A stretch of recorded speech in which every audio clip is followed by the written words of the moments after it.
இந்த வீடியோ வந்து என்னோட டாட்டூ ரிமூவல் பத்தின ஒரு வீடியோ தான்.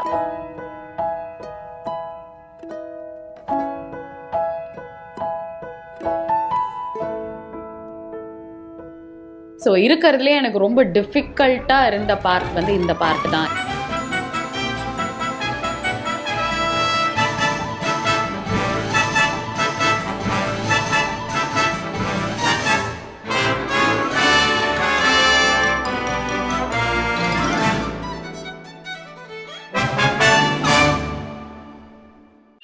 Hello friends, welcome to Aarthi Subash vlogs.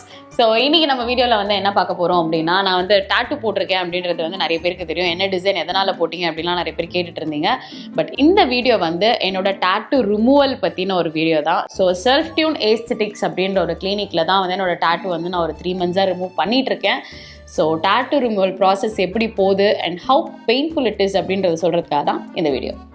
So first clinic போன உடனே என்ன பண்ணாங்க அப்படின்னா, டாட்டூவை வந்து நல்லா செக் பண்ணிவிட்டு உட்கார வச்சு எக்ஸ்பிளைன் பண்ணாங்க எத்தனை செட்டிங்ஸ் வந்து தேவைப்படும் இந்த டாட்டூ போகிறதுக்கு, அது எவ்வளோ நாள் ஆகும் அண்ட் எவ்வளோ பெயின்ஃபுல்லாக இருக்கும் அப்படின்னு.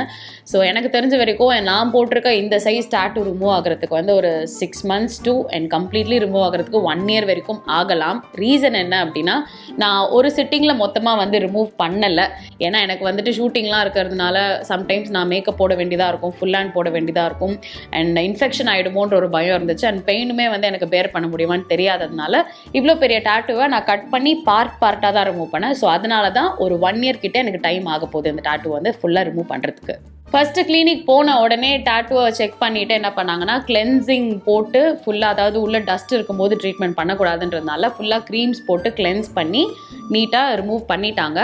பண்ணதுக்கு அப்புறமா நம்மிங் க்ரீம், அந்த மறுத்து போகிற ஒரு க்ரீம் வந்து போட்டு விட்டாங்க. ஏன்னா பெயின் வந்து குறையும் நம்ம பண்ணும்போது அப்படின்றதுக்கு.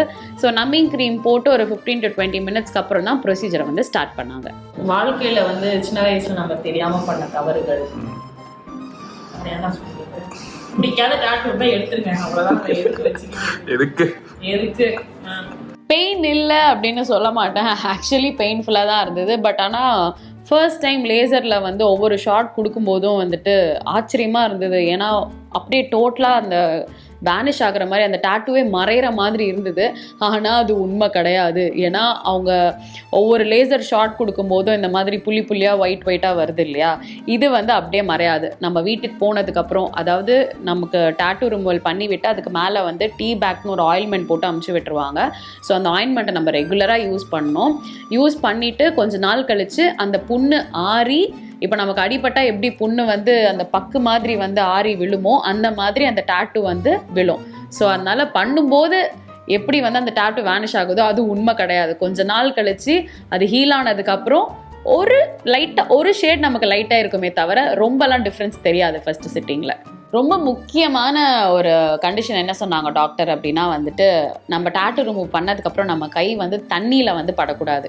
ஸோ பண்ணதுக்கப்புறம் அடுத்து அது ஹீல் ஆகுற வரைக்கும் ஒரு 4-5 நாள் வந்துட்டு இந்த ஒரு ரேப் பண்ணுவாங்க இல்லையா, டிரான்ஸ்பரண்ட் கவர் மாதிரி. ஸோ இந்த ரோல் தான் அது, நான் வாங்கி வச்சுருந்தேன். இதை வச்சு கையில் ஃபுல்லாக ரேப் பண்ணிவிட்டு தண்ணி படாமல், ஆனால் நீங்கள் என்ன ரேப் பண்ணாலும் தண்ணி பட தான் செய்யும். பட் ஆனால் அதை கொஞ்சம் கேர்ஃபுல்லாக பார்த்துக்கணும். அண்ட் சொன்ன மாதிரி இந்த டஸ்ட்டு அந்த மாதிரிலாம் படாமல் கொஞ்சம் வந்து சேஃப்டியாக இருக்கிறது முக்கியம். ஏன்னா இன்ஃபெக்ஷன் ஆயிடுச்சுன்னா அது போகிறது ரொம்ப கஷ்டம். ஸோ இருக்கிறதுலே எனக்கு ரொம்ப டிஃபிகல்ட்டாக இருந்த பார்ட் வந்து இந்த பார்ட் தான். ஏன்னா இந்த இடம் வந்துட்டு ரொம்ப திக்காக இருந்தது. மற்றதெல்லாம் ரொம்ப தின்னான ஏரியாவெலாம் நான் வந்து ஈஸியாக வந்து பெயின் பேர் பண்ணிட்டேன். ஸோ நான் என்ன பண்ணேன்னா, ஹேர் ட்ரையர் எடுத்து கூலிங் மோடில் வந்து போட்டுட்டு வச்சுட்டு இருந்தேன். ஏன்னா எனக்கு அந்த லேசரோட ஹீட் வந்து ஹேர் ட்ரையர் கூலிங் வச்சு காமிக்கும் போது ஓரளவு கம்மியாகிற மாதிரி இருந்துச்சு. ஸோ இந்த மாதிரியா புது டெக்னாலஜிலாம் நான் கண்டுபிடிச்சேன். பட் இருந்தாலும் இந்த பார்ட் வந்து ரொம்ப கஷ்டம் இருந்தது. ஏன்னா அந்த இடத்துல வந்து ரொம்ப திக்காக கலரிங் பண்ணியிருந்தாங்க என் டாட்டூவில். ஸோ வந்து நீங்கள் மெலிசாக டாட்டூ பண்ணியிருந்தீங்கன்னா ரிமூவ் பண்ணுறது ஈஸி. பட் ஆனால் திக்காக இருக்கிற போர்ஷன்ஸ் வந்து ரொம்ப ரொம்ப கஷ்டம்.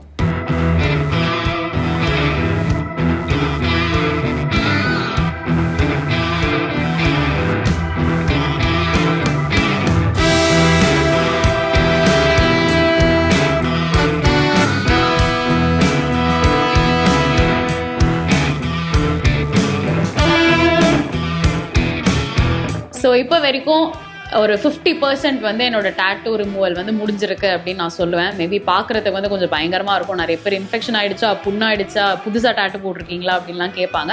பட் இது ஒரு என்னை பொறுத்த வரைக்கும் இது ஒரு சேஃப் ப்ரொசீஜர் தான். பட் கொஞ்சம் கேர்ஃபுல்லாக இருக்கணும். ஸோ 50% முடிஞ்ச என்னோட டேட்டூ வந்து இப்போ எப்படி இருக்குது அப்படின்றத பார்த்துடலாம். ஸோ இங்கே தின்னாக இருக்கிற லைன் எல்லாமே கொஞ்சம் ஈஸியாக இருந்தது நான் சொன்ன மாதிரி. இந்த திக்காக இருக்கிற பார்ட் வந்து எனக்கு ட்ரீட்மெண்ட் முடிஞ்சதுக்கப்புறமா இந்த மாதிரி கொஞ்சம் பல்ஜ் ஆகிடுச்சு. இந்த பார்ட்டும் அண்ட் இந்த பார்ட்டும். ஸோ எனக்கு தெரிஞ்ச வரைக்கும் ஃபுல் ப்ரொசீஜர் முடிஞ்சதுக்கப்புறம் இந்த மாதிரி லைட்டான லைன்ஸ் எல்லாம் போயிடும். ஆனால் இதுவும் போகுமா அப்படின்றது வந்து எனக்கு ஒரு பெரிய டவுட்டு. அது வந்து என் டெர்மட்டாலஜிஸ்ட் தான் எனக்கு எப்படி போக வைக்கிறாங்க அப்படின்னு நான் செக் பண்ணணும். ஸோ பார்ட் 1 டேட்டூ ரிமூவல் வந்து இதோட முடிஞ்சிருச்சு. மேபி இன்னும் ஒரு 3 மாதம் டைம் எடுத்துகிட்டு நான் வந்து ஃபுல்லாக ரிமூவ் பண்ணி உங்களுக்கு எப்படி இருக்குது அப்படின்ற ரிசல்ட்ஸ் வந்து காட்டுறேன்.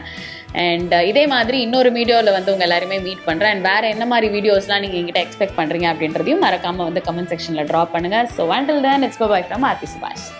சாரி, சப்ஸ்கிரைப் பண்ண சொல்ல மறந்துட்டேன். சப்ஸ்கிரைப் பண்ணிடுங்க.